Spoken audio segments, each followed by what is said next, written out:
Assalamualaikum warahmatullahi wabarakatuh. Selamat datang di Menuju Cahaya TV. Dalam video ini, kita akan mengupas berbagai momen penting yang menandai titik akhir dalam sejarah Islam. Mulai dari Nabi terakhir hingga Wahyu terakhir, kami akan membahas fakta-fakta menarik yang dapat dipertanggungjawabkan. Bagian 1. Nabi terakhir, Muhammad SAW. Nabi Muhammad SAW adalah Nabi terakhir dalam Islam, yang dikenal sebagai Khatam an-Nabiyyin atau penutup para nabi. Islam mengajarkan bahwa tidak ada nabi yang akan datang setelah Nabi Muhammad SAW. Beliau lahir di Mekah pada tahun 570 Masehi dan menerima wahyu pertama pada tahun 610 Masehi di Gua Hira. Selama 23 tahun, beliau menyebarkan ajaran Islam hingga wafat pada tahun 632 Masehi di Madinah. Bagian 2. Wahyu terakhir. Wahyu terakhir yang diturunkan kepada Nabi Muhammad SAW adalah ayat ketiga dari surah Al-Maidah yang berbunyi, "Hari ini telah aku sempurnakan untukmu agamamu, dan telah aku cukupkan kepadamu nikmatku, dan telah aku ridai Islam sebagai agamamu." Wahyu ini turun pada saat Haji Wada, menandakan kesempurnaan dan penutupan wahyu ilahi dalam Islam. Bagian 3. Khutbah terakhir. Khutbah terakhir Nabi Muhammad SAW disampaikan pada Haji Wada di Padang Arafah pada tahun 10 Hijriah, 632 Masehi. Dalam khutbah ini, Nabi memberikan pesan penting tentang persatuan umat, keadilan, hak asasi manusia, dan pentingnya mematuhi Al-Quran dan Sunnah. Beberapa poin penting dalam khutbah ini termasuk larangan riba, penekanan hak-hak perempuan, dan pentingnya persaudaraan Islam.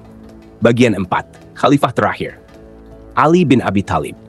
Ali bin Abi Thalib adalah khalifah terakhir dari Khulafaur Rasyidin yang memerintah dari tahun 656 hingga 661 Masehi. Dia adalah sepupu dan menantu Nabi Muhammad SAW. Masa kekhalifahannya diwarnai dengan konflik dan perpecahan dalam komunitas Muslim, termasuk Perang Jamal dan Perang Siffin. Ali dibunuh pada tahun 661 Masehi oleh seorang anggota sekte Khawarij. Bagian 5. Surah terakhir diturunkan, An-Nasr. Surah An-Nasr, pertolongan, adalah surah terakhir yang diturunkan secara lengkap kepada Nabi Muhammad SAW. Surah ini mengisyaratkan bahwa misi kenabian Nabi mendekati akhir. Ayat-ayatnya mengajarkan tentang kemenangan yang dijanjikan Allah Subhanahu wa Ta'ala dan pentingnya beristighfar dan bertasbih. Surah An-Nasr adalah surah yang ke-110 dalam Al-Quran, terdiri dari 3 bagian. Surah ini diturunkan di Mekah setelah kota Mekah ditaklukkan oleh Nabi Muhammad SAW. Surah An-Nasr menyoroti pentingnya memuji Allah, memohon ampunan, serta bersyukur atas kemenangan dan pertolongan Allah. Bagian-bagian dalam surah An-Nasr menyatakan, 1. Apabila telah datang pertolongan Allah dan kemenangan. 2. Dan kamu lihat manusia masuk agama Allah dengan berbondong-bondong. 3. Maka bertasbihlah dengan memuji Tuhanmu dan mohonlah ampun kepadanya. Sungguh, dia adalah Maha Penerima Taubat.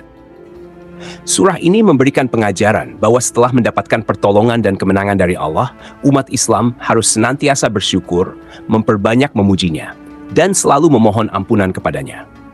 Surah An-Nasr juga mencerminkan prediksi bahwa masa kenabian Nabi Muhammad SAW telah mendekati puncaknya. Bagian 6. Perang terakhir Nabi. Perang Tabuk. Perang Tabuk adalah ekspedisi militer terakhir yang dipimpin oleh Nabi Muhammad SAW pada tahun 630 Masehi. Pasukan Muslim berangkat menuju perbatasan Bizantium, namun tidak terjadi pertempuran besar. Ekspedisi ini menunjukkan kekuatan dan kesiapan kaum Muslimin serta memperluas pengaruh Islam di wilayah utara Jazirah Arab. Bagian 7. Kematian terakhir sahabat yang menyaksikan Nabi, Abu Tufail Amir bin Wathilah Al-Laisi. Abu Tufail Amir bin Wathilah Al-Laisi adalah sahabat terakhir Nabi Muhammad SAW yang meninggal pada tahun 732 Masehi.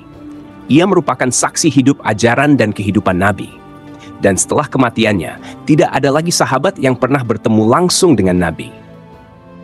Beliau adalah salah satu dari generasi sahabat yang mendapat kehormatan bertemu dan berinteraksi langsung dengan Nabi Muhammad SAW, menyaksikan berbagai peristiwa penting dalam sejarah awal Islam. Abu Tufail Amir bin Wathilah Al-Laisi lahir di Mekah dan masuk Islam pada masa hidup Nabi Muhammad SAW. Beliau dikenal karena kecerdasan dan keberaniannya, serta dedikasinya terhadap ajaran Islam. Abu Tufail adalah saksi hidup dari banyak peristiwa penting dalam kehidupan Nabi dan perjuangan awal Islam. Sebagai seorang sahabat, Abu Tufail memiliki kesempatan untuk mendengarkan langsung ajaran dan nasihat dari Nabi Muhammad SAW. Pengalaman langsung ini membuatnya menjadi salah satu sumber penting untuk berbagai hadis dan cerita tentang kehidupan Nabi. Abu Tufail dikenal sebagai seorang yang terpercaya dalam meriwayatkan hadis, dan banyak dari ucapannya yang disampaikan kepada generasi berikutnya. Bagian 8. Masa kekhalifahan terakhir, Kekhalifahan Utsmaniyah. Kekhalifahan Utsmaniyah adalah kekhalifahan Islam terakhir yang diakui secara luas. Kekhalifahan ini berdiri dari tahun 1299 hingga runtuh pada tahun 1924 setelah Perang Dunia Pertama. Pada puncak kejayaannya, Kekhalifahan Utsmaniyah menguasai wilayah luas di Timur Tengah, Afrika Utara, Balkan, Kaukasus, dan sebagian Eropa Tenggara. Istanbul, yang sebelumnya dikenal sebagai Konstantinopel, menjadi pusat politik dan budaya kekhalifahan ini, serta menjadi lambang kekuatan dan kemegahan Islam di dunia. Kekhalifahan Utsmaniyah mulai menghadapi tantangan besar pada abad ke-19 karena melemahnya struktur pemerintahan dan tekanan dari kekuatan asing. Setelah kekalahan dalam Perang Dunia Pertama, akhirnya terjadi setelah ditandatanganinya Perjanjian Lausanne pada tahun 1923 yang mengakhiri Perang Kemerdekaan Turki dan mengakui Republik Turki yang baru terbentuk. Sultan Abdulmejid II adalah khalifah terakhir sebelum gelar dan institusi kekhalifahan dihapus oleh Mustafa Kemal Atatürk, pendiri Republik Turki.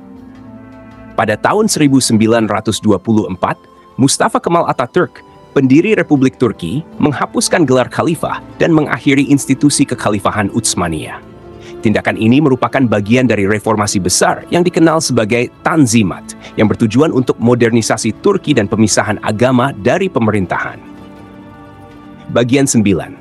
Hadis terakhir. Tidak ada satu hadis tertentu yang dikenal sebagai hadis terakhir Nabi Muhammad SAW karena berbagai hadis diriwayatkan dari masa-masa akhir kehidupan beliau. Namun, ada beberapa hadis penting yang disampaikan menjelang wafatnya. Salah satu pesan terakhir Nabi Muhammad SAW adalah khutbah yang disampaikan saat Haji Wada, Haji Perpisahan. Berikut adalah salah satu bagian penting dari khutbah tersebut. Wahai manusia, dengarkan perkataanku ini dan perhatikanlah. Ketahuilah bahwa aku mungkin tidak akan bertemu lagi dengan kalian setelah tahun ini. Darah, nyawa, dan harta kalian haram dilindungi sampai kalian bertemu dengan Tuhan kalian, seperti haramnya hari ini, bulan ini, dan kota ini. Ingatlah bahwa kalian akan menghadap Tuhan kalian, dan Dia akan meminta pertanggungjawaban atas perbuatan kalian. Selain itu, dalam masa sakitnya, Nabi Muhammad SAW juga menekankan pentingnya syalat dan memperlakukan hamba sahaya dengan baik. Dalam hadis yang diriwayatkan oleh Ummu Salamah radhiyallahu anha, Nabi Muhammad SAW bersabda, "Syalat, syalat, dan perhatikan hak-hak budak yang kalian miliki." Pesan-pesan ini menggarisbawahi pentingnya menjalankan ibadah, keadilan, dan perbuatan baik terhadap sesama manusia. Bagian 10. Kewajiban haji terakhir. Nabi Muhammad SAW menunaikan Haji Wada pada tahun ke-10 Hijriah, yang menjadi haji pertama dan terakhirnya setelah hijrah ke Madinah. Haji ini disebut Haji Wada atau Haji Perpisahan, karena disinilah beliau memberikan khutbah terakhirnya kepada umat Islam. Haji Wada memiliki makna yang sangat penting dalam sejarah Islam. Pertama, haji ini menandai penyempurnaan agama Islam karena Nabi Muhammad SAW menyampaikan berbagai ajaran dan pedoman terakhir kepada umatnya. Di dalam khutbah terakhirnya di Padang Arafah, beliau mengingatkan umat Islam tentang hak-hak mereka, pentingnya moralitas, keadilan, dan persaudaraan sesama Muslim. Terima kasih telah menonton video ini di Menuju Cahaya TV. Jika Anda menikmati konten ini dan ingin terus mendapatkan informasi yang bermanfaat, jangan lupa untuk menekan tombol like, subscribe, dan aktifkan lonceng notifikasi agar tidak ketinggalan video terbaru dari kami. Wassalamualaikum warahmatullahi wabarakatuh.